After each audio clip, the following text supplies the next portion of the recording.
8 बजे के बुलेटिन की शुरुआत 18 ब्रेकिंग के साथ कर रहे हैं। पहली ब्रेकिंग, गुजरात के चुनावी संग्राम में कंचन जरीवाला को लेकर बीजेपी और आप आमने सामने हैं। सूरत ईस्ट से आप उम्मीदवार कंचन जरीवाला के अपहरण और जबरन नामांकन वापसी का आरोप आम आदमी पार्टी ने लगाया। वहीं सूरत पूर्व से आप पार्टी से उम्मीदवार कंचन जरीवाला ने एक वीडियो जारी कर खुलासा किया कि उन्होंने सूरत पूर्व से आप पार्टी से उम्मीदवारी की थी। उन्होंने बिना किसी दबाव के अपना नामांकन वापस लिया। दूसरी ब्रेकिंग, सूरत पूर्वी विधानसभा क्षेत्र से आप प्रत्याशी कंचन जरीवाला का नामांकन जबरन वापस लेने की अब आपने सीईओ से इसकी शिकायत की है। वहीं जरीवाला के नामांकन वापस लेने को लेकर बुधवार को दिल्ली के उप मुख्यमंत्री मनीष सिसोदिया ने बीजेपी को निशाने पर लिया और लगभग 4.5 घंटे के धरने के बाद मनीष सिसोदिया इलेक्शन कमीशन के दफ्तर के अंदर गए। अगली ब्रेकिंग, एसीबी ने आम आदमी पार्टी के विधायक अखिलेश त्रिपाठी को नोटिस भेजा है, जिसमें उन्हें आज सुबह 11 बजे पूछताछ के लिए बुलाया गया है। दरअसल एंटी करप्शन ब्रांच ने बुधवार को आप विधायक अखिलेश त्रिपाठी के साले और पीए समेत 3 लोगों को गिरफ्तार किया। आरोप है कि तीनों ने चुनाव में एक महिला से पार्षद की टिकट दिलाने के नाम पर 90 लाख रुपए मांगे थे। चौथी ब्रेकिंग, दिल्ली पुलिस आज श्रद्धा मर्डर केस के आरोपी आफ्ताब अमीन पूनावाला को दिल्ली की साकेत कोर्ट में पेश और फिर से रिमांड लेने के लिए अर्जी दाखिल करेगी। दरअसल दिल्ली पुलिस का कहना है कि आफ्ताब की निशानदेही पर अभी वारदात में इस्तेमाल हथियार, श्रद्धा का फोन, वारदात के वक्त पहने गए कपड़े और कई अन्य चीजें बरामद करनी है। वहीं बुधवार को पुलिस ने आफ्ताब का मेडिकल दिल्ली के एम्स में कराया।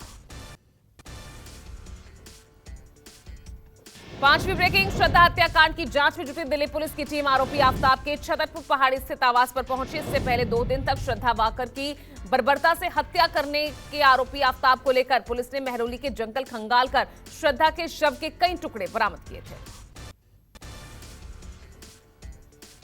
छठी ब्रेकिंग का रुख कर लेते हैं। सीएम हेमंत सोरेन की ईडी के सामने पेशी आज सुबह 11 बजे रांची में होगी। इससे पहले सीएम सोरेन की आज अपने आवास पर सुबह 10 बजे प्रेस कॉन्फ्रेंस भी वो करने वाले हैं। वहीं सीएम की पेशी को लेकर जेएमएम बड़े पैमाने पर प्रदर्शन की तैयारी में है। 7वीं ब्रेकिंग, आज बाला साहेब ठाकरे की पुण्यतिथि है। उससे पहले बुधवार को सीएम एकनाथ शिंदे शिवाजी स्थित बाला साहेब ठाकरे की समाधि पर पहुंचे और वहां उन्होंने श्रद्धा सुमन अर्पित कर बाला साहेब को नमन किया। लेकिन इसके तुरंत बाद ठाकरे गुट के शिव सैनिक बाला साहेब की समाधि पर पहुंचे और समाधि को गौमूत्र से साफ किया और नारेबाजी की। 8वीं ब्रेकिंग, भारत जोड़ो यात्रा को महाराष्ट्र में रोकने की मांग उठी है। बाल ठाकरे के स्मृति दिन पर आयोजित कार्यक्रम को संबोधित करते हुए शिंदे गुट के सांसद राहुल शेवाले ने कहा कि सीएम शिंदे और डिप्टी सीएम फडणवीस दोनों से मांग है कि भारत जोड़ो यात्रा को महाराष्ट्र में रोका जाए। तो वहीं वीर सावरकर के पोते रणजीत सावरकर आज राहुल गांधी के खिलाफ शिकायत दर्ज कराएंगे। 9वीं ब्रेकिंग, ज्ञानवापी मामले में आज फास्ट ट्रैक कोर्ट फैसला सुनाएगा। कोर्ट आज 2 याचिकाओं पर फैसला सुनाने वाला है, जिसमें ज्ञानवापी में मुस्लिमों के प्रवेश पर रोक और पूजा के अधिकार की मांग शामिल है। तो दूसरी चैता मामले की पोषणीयता का है, मतलब ये कि केस सुनवाई योग्य है या नहीं, इस पर भी फैसला आएगा। रुक कर लेते हैं अगली ब्रेकिंग का। गुजरात विधानसभा चुनाव के लिए कांग्रेस ने अपनी आखिरी लिस्ट जारी कर दी है, जिसमें 37 उम्मीदवारों के नामों की घोषणा की गई है। इस सूची में बायद विधानसभा सीट से शंकर सिंह वाघेला के बेटे को टिकट दिया गया है। पालनपुर से महेश पटेल, देवधर से शिवाभाई भूरिया, ऊंझा से अरविंद पटेल, विसनगर से कीर्ति भाई पटेल प्रत्याशी चुने गए हैं। 11वीं ब्रेकिंग, सुरक्षा एजेंसियों ने बड़ा खुलासा किया है। पटना एयरपोर्ट पर 1.5 किलो सोने के साथ पकड़े गए 3 तस्करों का टेरर कनेक्शन सामने आया है। गिरफ्तार तीनों संदिग्धों में 2 पाकिस्तान के पंजाब प्रांत के रहने वाले हैं और अहमदाबाद की फ्लाइट से पटना आए थे। तीनों मुस्लिम हैं, लेकिन उनके बोर्डिंग हिंदू नाम से थे। अगली ब्रेकिंग, राजस्थान के डूंगरपुर से जहां एक बड़ी साजिश का खुलासा हुआ है। यहां गडानाथ जी गांव के पास पुल के नीचे 186 किलो विस्फोटक मिलने से हड़कंप मच गया। कुछ लोग पुल से गुजर रहे थे। उस समय पुल के नीचे सोम नदी में कुछ कार्टून नजर आए, जिसकी जानकारी लोगों ने पुलिस को दी। फिलहाल पुलिस मामले में जुट गई है और जांच कर रही है। 13वीं ब्रेकिंग, मैनपुरी में मुलायम सिंह यादव के निधन के बाद खाली हुई लोकसभा सीट पर उपचुनाव के लिए 17 नवंबर को नामांकन का आखिरी दिन है। 5 दिसंबर को मतदान प्रक्रिया संपन्न कराई जाएगी और 8 दिसंबर को प्रत्याशियों की किस्मत का फैसला सुनाया जाएगा। अगली ब्रेकिंग, हिमाचल प्रदेश के सोलन जिले के धर्मपुर क्षेत्र में भेड़े का खेच गांव से बेहद दुखद घटना सामने आई, जहां भूस्खलन के बाद मलबे में दबने से 3 मजदूरों की मौत हो गई।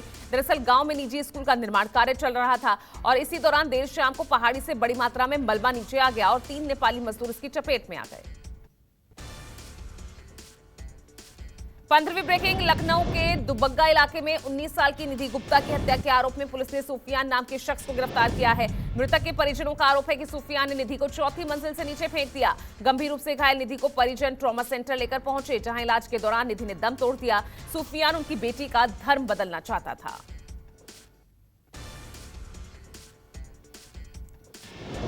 अगली ब्रेकिंग, इराक की राजधानी बगदाद से, जहां एयरपोर्ट पर भीषण आग लगी, जिसके बाद एयरपोर्ट पर अफरा तफरी मच गई। बताया जा रहा है कि आग एयरपोर्ट के अंदर लगी, जिसके बाद लोगों को वहां से बाहर निकाला गया। फिलहाल आग लगने के कारण अभी साफ नहीं है। 17वीं ब्रेकिंग, अमेरिका के मैरीलैंड में धमाका हुआ, जिसमें 12 लोग जख्मी बताए जा रहे हैं। यह धमाका मैरीलैंड के केंडो कॉम्प्लेक्स में गैस लीक से हुआ, जिसके बाद कॉम्प्लेक्स में धमाका हुआ। वहीं घायलों में 2 बच्चे भी शामिल हैं। फिलहाल राहत बचाव कार्य जारी है।